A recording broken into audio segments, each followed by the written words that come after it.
I'm going to talk on the health gardens and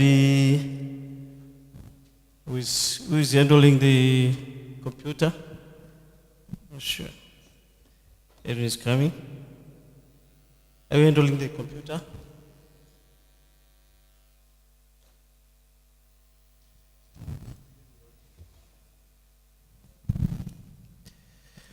Maybe I pose a question while waiting for the computer to set. When we are doing planting of anything, being seed, being cutting, being tuber, you need what? Maybe that's a good question to the farmer. Wakati unataka kupanda, una mbegu labda za mchicha au una mbegu kama hizo ulizokuwa nazo au una mbegu kama hizi zoko hapa mbele, unafanyaje? Naomba wakulima wa 4 waje hapa mbele. Wakulima wa 4 please, 4 farmers if they can come in front. We are all farmers, you know. It's not necessarily, I don't know the definition of farmer. Myself I'm also a farmer. Number watu 4 people. So we are going to do a quick demonstration before I go with my demonstration. We have 3 different types of plants here. He has mama anayo cassava. Hebu tueleze jinsi gani unavyopanda cassava. Sogea pale mbele kamera yako.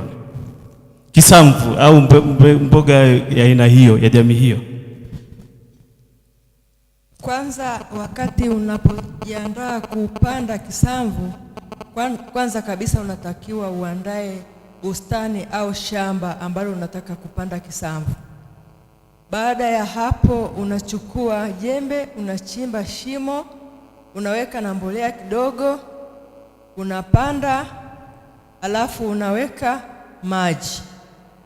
Kisamvu kinaendelea kukua. Kimeshakuwa tayari kwa ajili ya matumizi.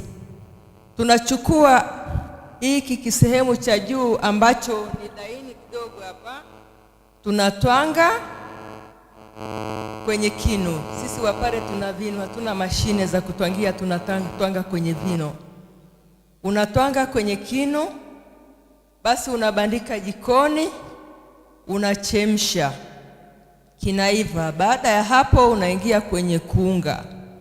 Unaweza ukaunga na karanga au ukaunga na kweme. Sisi tunaita makungu, kweme. Unatwanga kwenye kinu zile kweme zako, baadaye unaweka kwenye kisamvu chako tayari kwa matumizi. Asante, hiyo ni namna ya kupanda kisamvu. We are talking on the different gardens, and on this one we are talking how to plant also. And I ask you the mama to talk on how. The next person will talk on how to grow some legumes, and then the other one will talk on amaranth. Hapa nimeshika mbegu za fiwi. Kwa jina lingine wengine wanaita ngwara, lakini sisi kabila letu tunaita ngwasha. Sasa hii mbegu unatayarisha kwanza shamba lako. Ukishatayarisha shamba unategea hasa kipindi ambacho unaona kwamba ni kipindi cha mvua au sehemu yenye maeneo ya umwagiliaji. Basi ndio unakata mashimo, unaotesha hizi fiwi. Fiwi inatumika kwa chakula. Hii hapa hii, na fiwi ni zao la biashara. He has talked about how to grow lablab as one of the crop. I think tomorrow we are going to talk more on this, on the green manure cover crops. And also one of our colleagues will talk on cassava and the other perennials. Now can we listen how to grow amaranth from our extension agent here?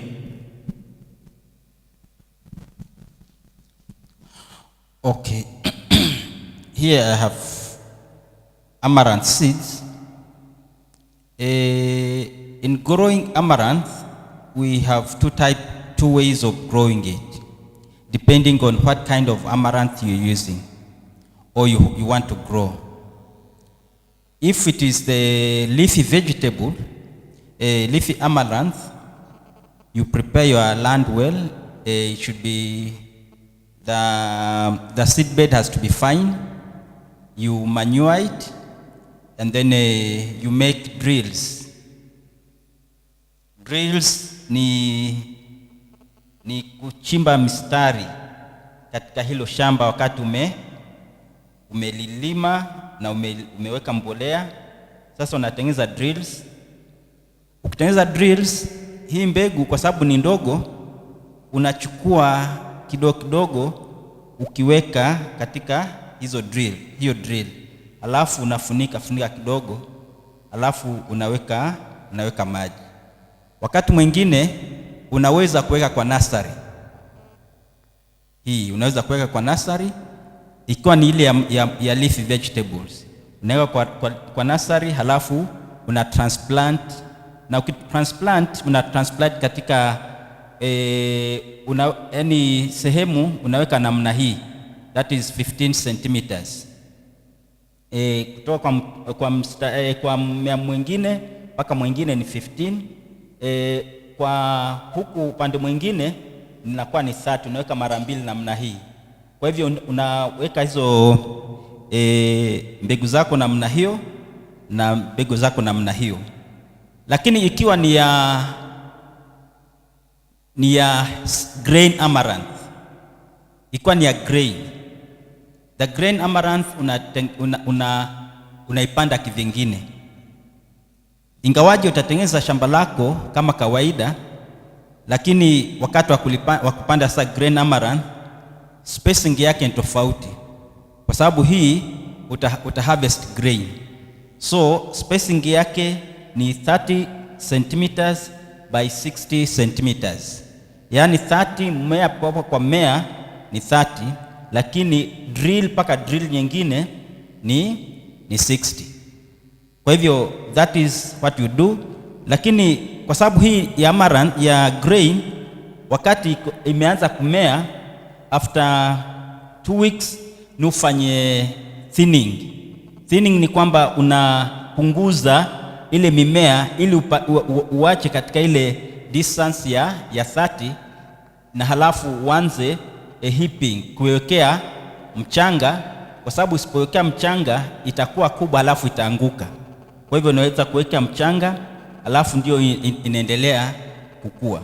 Lakini hii nyingine huwekee mchanga, unarudisha vizuri na inaendelea kukua, halafu utaanza kuvuna majani yako vile ambavyo inatakikana. We have different types of gardens which will be seen by pictures, and most of you, or some of you, if you will be visiting the Nane grounds, you will see some of them, and most farmers know them. There is a sub garden. Hii ni bustani ya mfuko. Kuna double dig garden which tutaiangalia, ambayo eco tunaielezea sana, and alafu tuna keyhole garden. Hii ni bustani ambayo wanasema kama ya ufunguo, tire garden na other backyard garden. If we go to the next slide, utaona kwamba we are going to see the sub garden, how it looks like, lakini most tuko familiar. Nita emphasize to the major things by using a diagram. Sub garden iko hivi, ni mfuko mfuko ambao unaweza ukautumia, na kama tulivyosema tunaweza kuona kule Nane au mahali popote. And this sub garden, kwa vile imeelezwa kwa Kiingereza hapo, naelezea tu kwa Kiswahili, lakini labda niulize hili swali, wangapi wanafahamu sub garden? How many of you have seen sub garden? Kwa hiyo wote tunaifahamu hii mifuko. Tukienda hii ingine, can we go to next, ambayo ni next.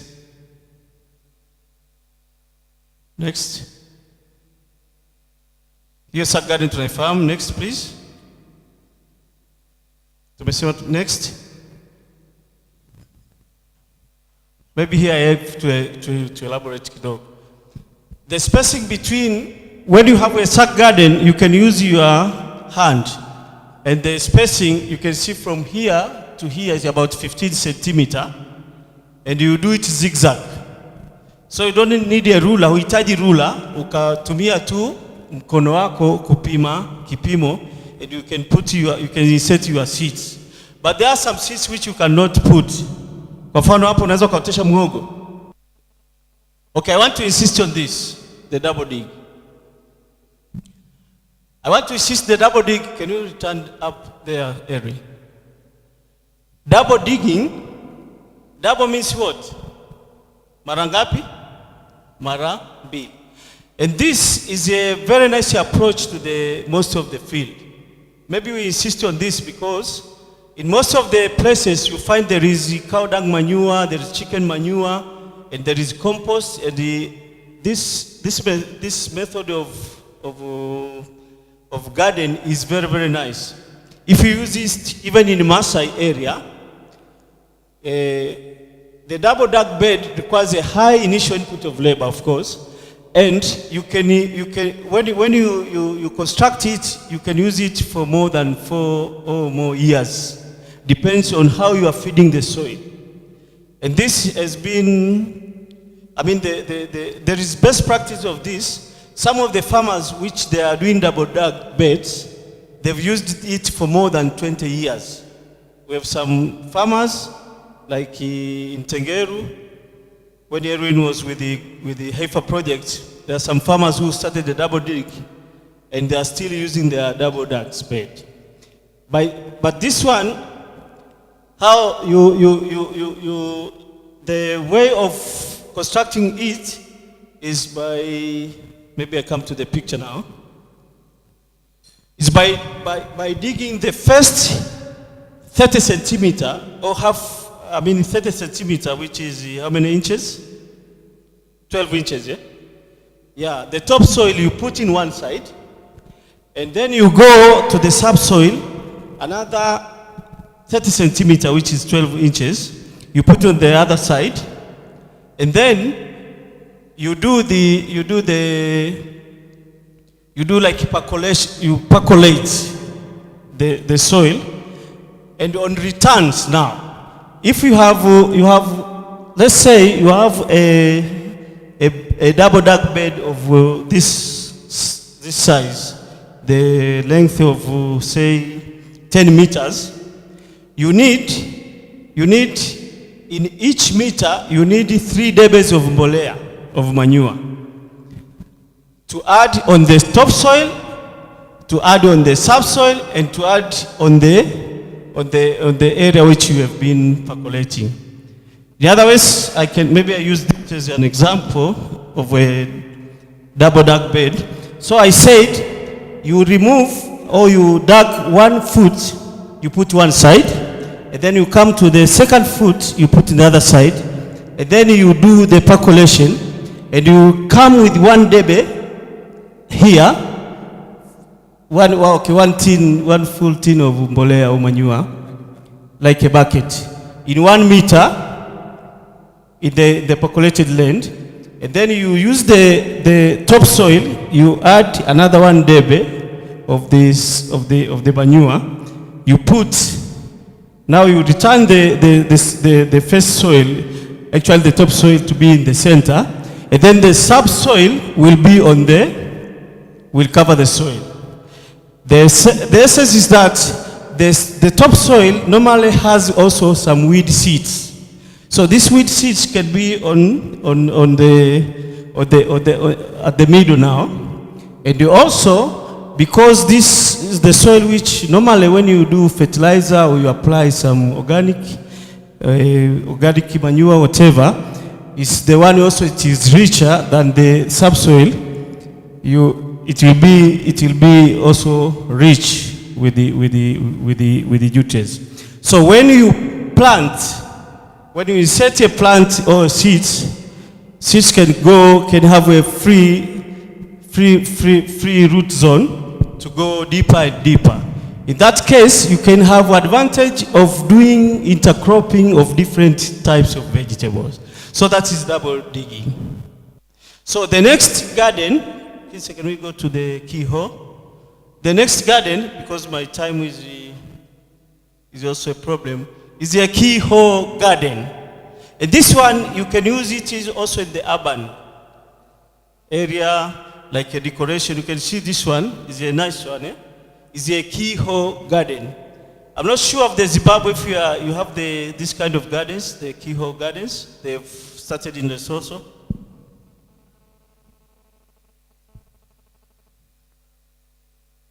Sort of the same content. Yeah. So what you normally do, you can construct. You construct I don't know, you call it a diameter or what? The distance from here to here. The radius. So the diameter of 240, for example, from here to here, the radius will be how much? Will be 120. So you can do your round stuff like this, and here you can have like a path. I mean, where you do the management, an end point. And this from here, okay, we have some dimension which it will give you. But the important thing is that, for example, here is 60 centimeters from here to here, and then you have 30 here, but there is an end point where you can do the management. And you see how the shapes looks like. Because of the time, we have to go to the next one so that we see the shape. This is another type of keyhole garden. It is called keyhole because it's like a key. And this one you can see, these are another materials. The other ones were bricks. This just like sticks. And then another one, keyhole garden. Can we go to the next? This one, you see farmers, they've been innovative. They are using their local available materials. I think this is some mud bricks, but you can see they got some plants. Can we go to the next?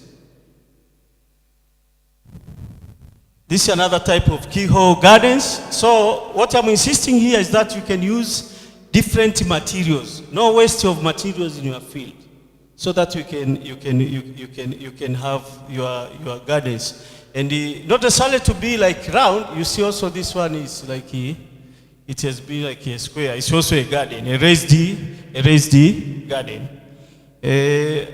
I was looking if we'll be having enough time to see the well water gardens. Maybe tomorrow while waiting if we'll be having time.